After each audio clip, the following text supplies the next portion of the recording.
நம்ம எல்லாருக்கும் கிருதயுகத்துல ஹிரண்யகசிபு அப்படின்னு சொல்லப்படக்கூடிய அரக்கன் தன்னோட மகனான பிரகல்லாதனுக்கும் இந்த உலகத்துக்கும் பல இன்னல்களை கொடுத்து வந்தான் அப்படின்னு தெரியும்.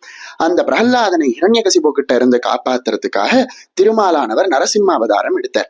அந்த திருமாலானவர் நரசிம்ம அவதாரம் எடுத்ததும் தேவர்கள் அத்தனை பேருக்கும் அந்த நரசிம்மர் மகாலட்சுமியை மடியில் கொண்டவராக லக்ஷ்மி நரசிம்மராக இந்த உலகத்திலேயே தங்கி இந்த உலகத்துல இருக்கக்கூடிய அனைவருக்கும் அருளாசி தரணும் அப்படின்னு ஆசைப்பட்டாங்க.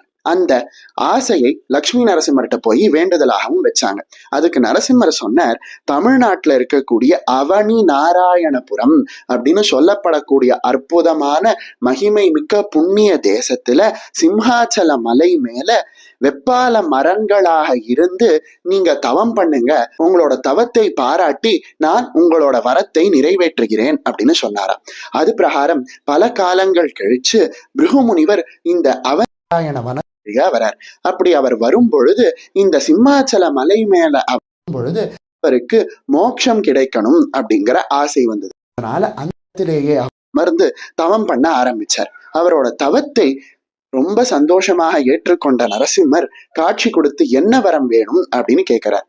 அப்போ அந்த பிருகு முனிவரானவர் சொல்றார், உங்களோட அருளால உங்களோட தரிசனம் எனக்கு கிடைச்சிடுத்து.